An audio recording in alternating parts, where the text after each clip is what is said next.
Good afternoon, everyone. The state of our union under the presidency of Donald Trump is a complete and total disaster. Costs have gone up, job creation has gone down, and ICE is totally out of control.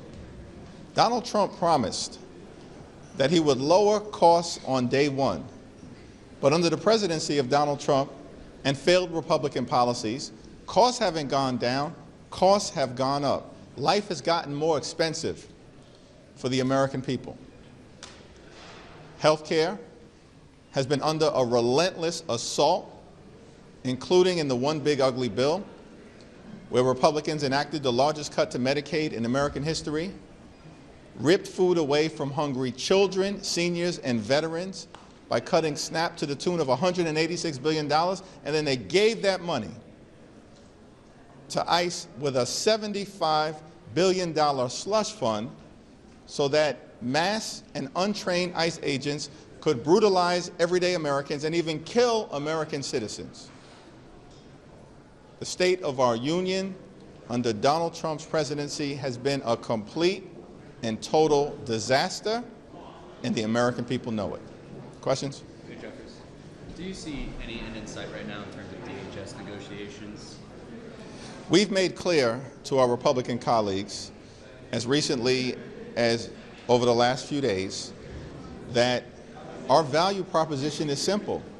Taxpayer dollars should be used to make life more affordable for the American people, not brutalize or kill them, as was the case with Renee Nicole Good and Alex Preddy. The American people know ICE is out of control. Immigration enforcement in this country should be focused on targeting violent felons who are here illegally.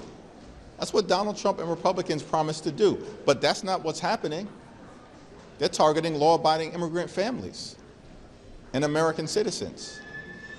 We believe immigration enforcement should be fair and just and humane. That's what the American people deserve. That's not what they're getting right now.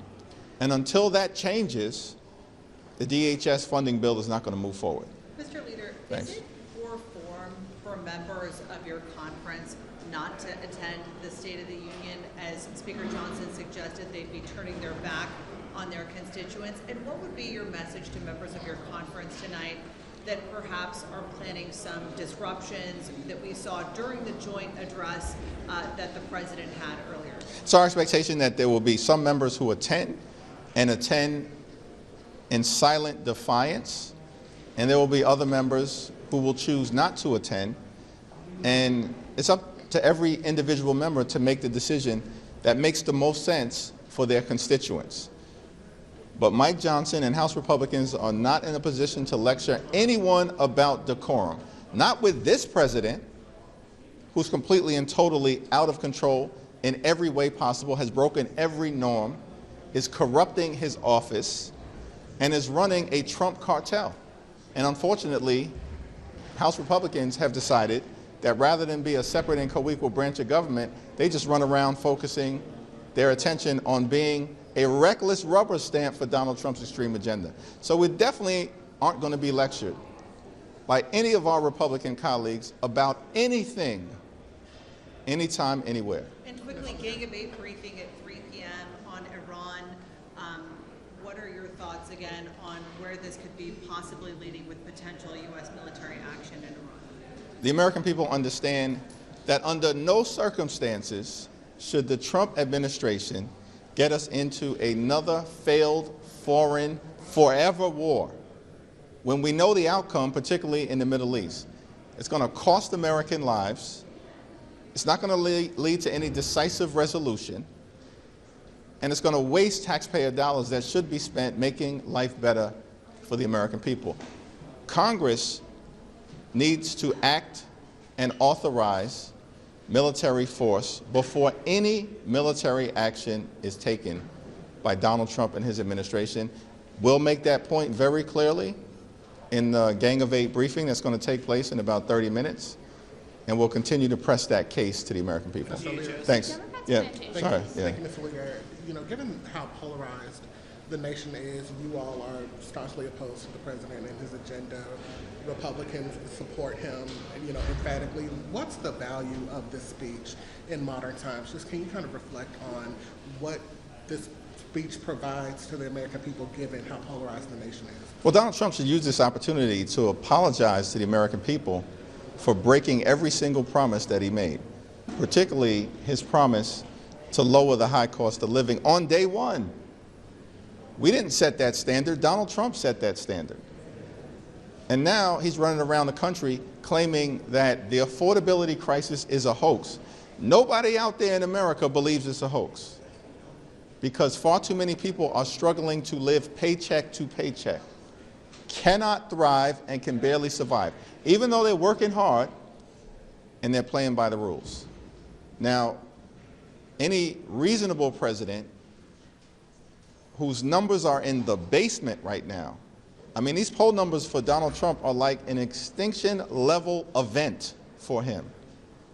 He's like minus 40 plus with independents.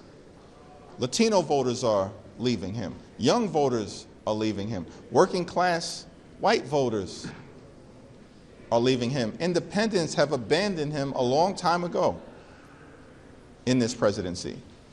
Any normal person would realize we better change course, because this is not working. Republicans have lost elections for 14 consecutive months with no sign of improvement. But unfortunately, it doesn't appear that Donald Trump is going to show up learning the lesson of perhaps it's better to actually change course. No, we think he's going to double and triple down on his lies. It's not going to be persuasive to the American people.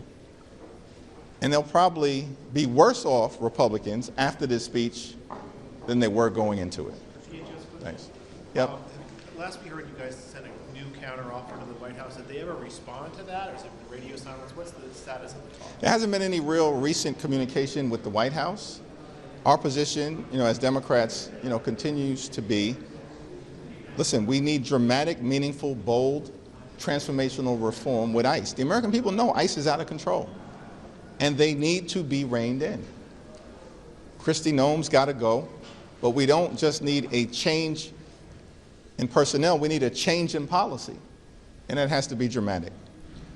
And until Republicans come to that conclusion, then the DHS funding bill is not going to be in a position to move forward.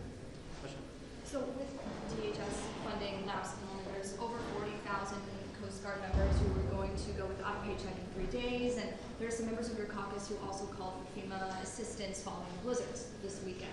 And ICE is fully funded through the One Big Beautiful Bill, so is now a time to alleviate the pain on some of these agencies and allow yourselves to push forward with negotiations while these problems are solved and funding is restored? Republicans control the House, the Senate, and the presidency.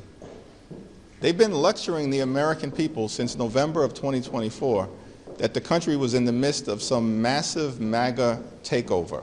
Clearly that hasn't happened, but it's in their head. And so the notion that when the government either fully shuts down, which took place during the 43-day Trump Republican shutdown in the fall, or the DHS shutdown, is the fault of anyone other than Republicans, nobody's buying it. Just like the American people didn't buy it in the fall. Republicans have made an intentional decision that they would rather shut down FEMA, shut down the Coast Guard, and shut down TSA than actually reform ICE and get them under control so that ICE agents behave like every other law enforcement agency in the country. That's all we're asking for. Conduct yourself in a manner consistent with every other law enforcement agency in the country. And unfortunately, Republicans, at least to date, have been reluctant to do it. But the American people have abandoned them, even on immigration enforcement, where Donald Trump's public approval ratings are way underwater on an issue that he thought was his signature issue. That's gone, just like the rest of his presidency. With regard to Iran, is there anything you anticipate that you could hear that would allow the Democrats to support military action in Iran? The American people are of the view, first of all, let's be clear about Iran. there was a military strike executed by Donald Trump last year. We were told that the nuclear program in Iran had been completely and totally obliterated. Not my words, Donald Trump's words. And so now we're to believe that there's an exigent circumstance where Donald Trump may need to strike militarily in order to prevent Iran, presumably, from achieving its nuclear ambitions.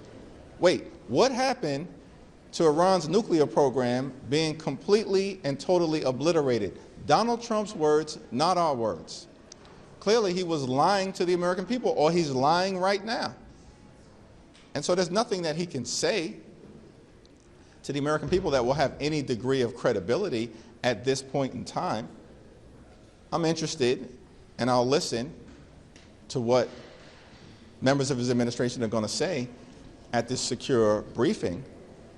But I also plan to press them on the claim that Donald Trump himself made about the Iranian nuclear program and what the great urgency is right now that you've assembled an armada, potentially dragging America into another failed, foreign, forever war that is doomed to hurt the American people, not help us. Thank you, everyone. Thank you, Mr. Mayor.